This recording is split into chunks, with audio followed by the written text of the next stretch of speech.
토크 방송 프로그램인 동치미에서 선우은숙과 유영재의 뉴질랜드 신혼여행 중의 에피소드가 매회 전파를 타고 있습니다. 신혼 초 그렇게 알콩달콩한 케미를 보이던 두 사람은 이제 조금씩 다투는 모습을 보이다가 신혼여행에서는 대놓고 서로 불만을 표시하여 보는 사람들을 긴장케 하고 있는데요. 여행 중 다툼의 원인이 여행 스타일이 서로 달라서라는 쪽으로 의견을 몰아가고 있는데요. 과연 그럴까요? 한번 분석해 보겠습니다. 뉴질랜드 가는 비행기 안에서 보인 유영재의 모습은 정말 이해하기 힘들었는데요. 같이 기내식을 먹기 위하여 유영재 옆으로 자리를 옮기고 마주 앉아 밥을 먹고 싶어하는 선운숙을 옆에 두고 비행기 뒷좌석의 낯선 이들과 대화를 나누기 위해서 선운숙에게 등을 돌린 유영재의 행동은 정말 비상식적으로 보였습니다.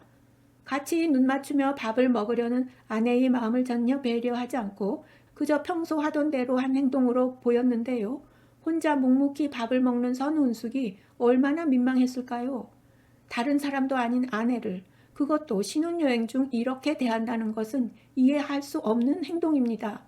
아마 선운숙은 이때부터 감정이 상하기 시작했고 마음 한구석 불편한 기분이 계속되어 여행 내내 다툼의 원인이 되지 않았나 하는 생각이 드는데요.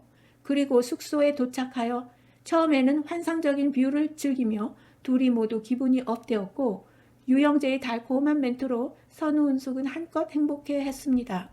그러던 중 밥 먹으러 나가자고 하는 유영재의 말에 놀란 선우은숙은 아직 피곤한데 더 쉬고 싶다고 하는데도 기어이 밖으로 데리고 나갔는데요. 식당을 예약도 없이 발걸음이 닿는 대로 식당이 나오면 먹자고 하는 거예요. 그게 낭만적일런지는 모르지만 몸이 고단한 사람에게는 이건 여행이 아니라 중노동인데요. 아마 유영재가 선운숙보다 나이가 4살 아래이고 또 남자라서 아직 에너지가 넘치는 것 같고 이에 반해 선운숙은 여자이고 아무래도 나이가 있으니 유영재의 페이스를 따라가기가 버거운 것 같습니다. 이 체력의 차이가 이들의 여행에서 갈등의 원인이 된 부분도 있는데요.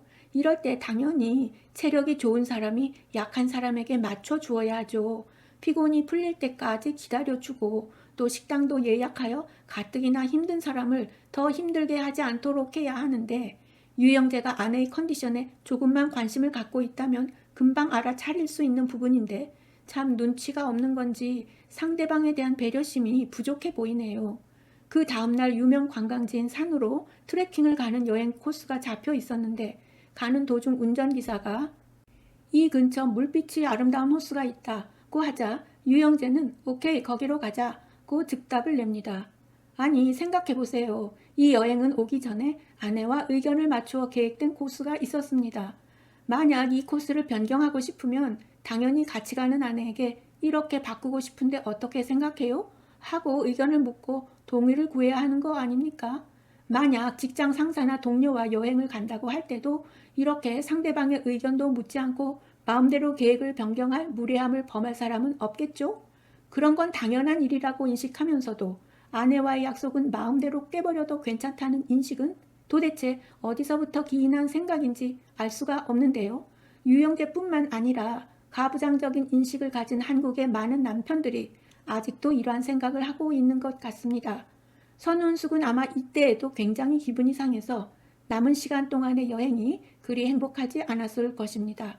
유영재의 독단적인 행동에 화가 난 선운숙은 계속하여 불만의 소리를 냈고 유영재는 그게 듣기 싫어서 그만해를 연발하다가 끝내는 서울행 비행기표를 끊을까 하고 오히려 협박 아닌 협박을 합니다.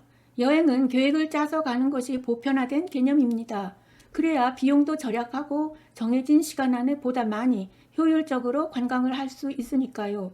물론 사람들 중에는 유영재 씨처럼 발길 닿는 대로 남들이 가보지 않은 장소를 더 즐기며 여행하는 사람들도 있죠. 그것도 묘미는 있는데요. 단 한 가지, 혼자서 하는 여행이라면 누가 뭐라고 하겠습니까?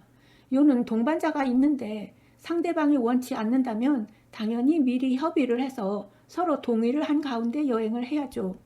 그래서 이것은 각자의 가치관이나 여행 스타일의 다름의 문제가 아니라 상대방에 대한 예의 그리고 존중 이러한 것들이 부족한 마음에서 비롯된 것이라는 점을 인식해야 개선해 나갈 수 있습니다.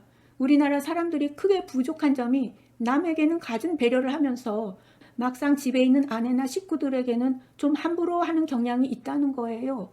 오히려 가까운 사이일수록 배려하고 존중해야 그 관계가 유지될 수 있습니다. 지금 젊은 사람들은 많이 달라졌지만 올드 세대 문화도 이젠 좀 바뀌어야 하지 않나 하는 생각을 하게 하는 영상이었습니다.